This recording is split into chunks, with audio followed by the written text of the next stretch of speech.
Students, आज हम लोग सॉल्व करेंगे 8th क्लास की एक्सरसाइज 1B। इसमें क्वेश्चन नंबर फर्स्ट क्या है, सत्य और असत्य बताइए। इसमें फर्स्ट पार्ट दे के रखा है क्वेश्चन नंबर 1 का, -4/5 प्लस -4/5 इज इक्वल्स टू -8/5। ये रहा फर्स्ट पार्ट। इसको कैसे सॉल्व करेंगे, इसको यहाँ पे लिखो 4/5 प्लस माइनस हो जाएगा, फिर यहाँ पर कितना आ जाएगा 4/5 इज इक्वल्स टू माइनस का मतलब ये तो हम लोगों को प्रूफ करना है कि -8/5 आएगा या नहीं आएगा। तो हम लोग इधर वाली वैल्यू सॉल्व करेंगे। ये कौन सी है, LHS राइट हैंड साइड वाली। तो ये अपॉन वाली वैल्यू हमने एक दिन आप लोगों को क्वेश्चन कराया था, उसमें बताया था जब भी अपॉन वाली वैल्यू सेम हो, ये क्या है, ऊपर वाली वैल्यू अंश होती है, अपॉन वाली वैल्यू हर होती है, अंश बटा हर। तो हर जब भी समान हो तो अंश आपस में जुड़ रहे होते हैं तो जुड़ जाते हैं और घट रहे होते हैं तो घट जाते हैं। अभी यहाँ पर होल अपॉन में कितना आ जाएगा, यहाँ तो 5 आ जाएगा। माइनस माइनस प्लस होता है और जब प्लस करेंगे पर साइन हमेशा माइनस का ही आएगा। तो यहाँ कितना आया, माइनस का 8/5। यहाँ पर क्या है, तो यहाँ पर ये वाली जो वैल्यू है वो क्या है, LHS। तो यहाँ पर क्या आया, LHS equal to RHS, LHS equal to RHS। ये रहा सेकंड क्वेश्चन। इसमें क्या लिखा है, -6/7 प्लस 6। ये बोल रहे हैं क्या ये वाली वैल्यू परिमेय संख्या नहीं है, तो इसको सॉल्व करेंगे तभी तो पता चलेगा परिमेय है या नहीं। तो सॉल्व करके देखते हैं। अब ये रही ये वाली वैल्यू हम लोग सॉल्व करेंगे। क्या है, -6/7 प्लस का 6। अब जिसके अपॉन में कुछ नहीं होता उसके अपॉन में हमेशा 1 होता है। यहाँ पर 1 है तो इसका क्रॉस मल्टीप्लिकेशन कर दो, -6 प्लस का 6 होल अपॉन 7। अब प्लस का 6 और माइनस का 6 कितना हो जाएगा,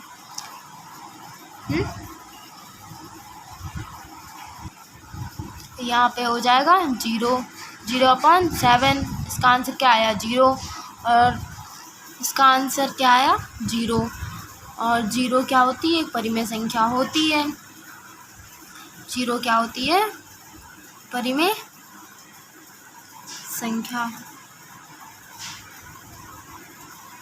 0 हमेशा एक परिमेय संख्या होती है, याद रखना।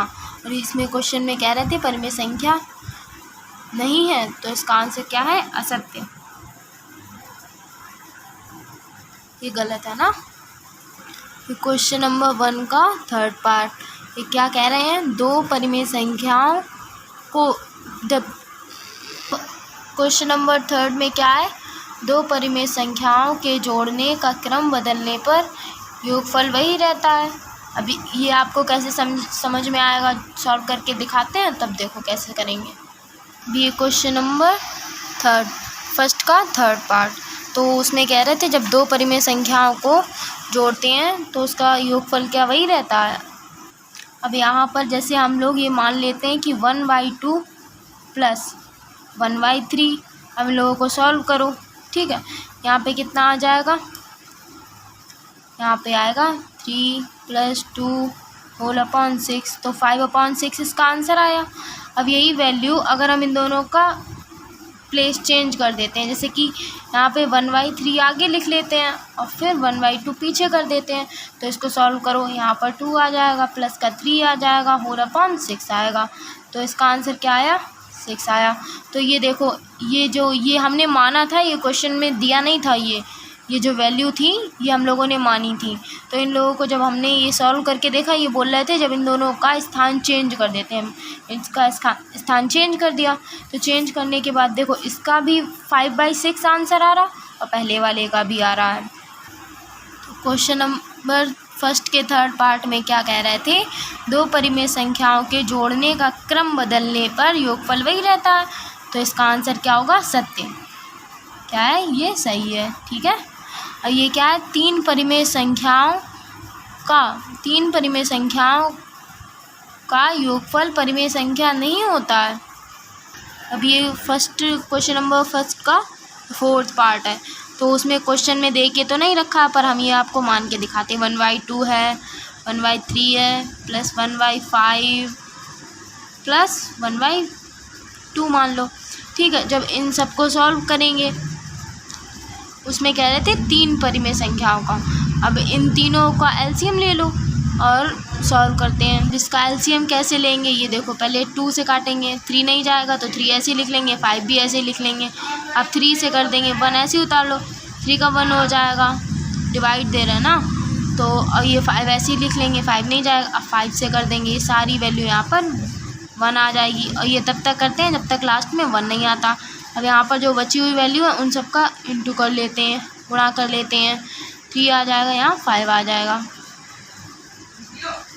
इसका आंसर कितना है 30। अब इसके होल अपॉन में कितना आएगा 30। 2 से इसमें डिवाइड कर दो, फिर 3 से कर दो, फिर 5 से।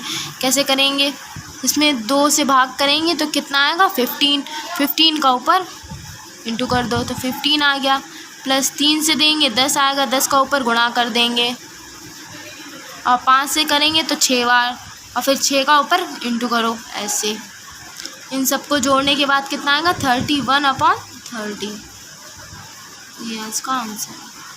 क्वेश्चन नंबर 1 के 4th पार्ट में कह रहे थे 3 परिमेय संख्याओं का योगफल परिमेय संख्या नहीं होता है। जब हम लोगों ने सॉल्व किया तो अपॉन में ही आंसर आ रहा था, इसका मतलब परिमेय संख्या होता है, तो इसका आंसर क्या होगा असत्य।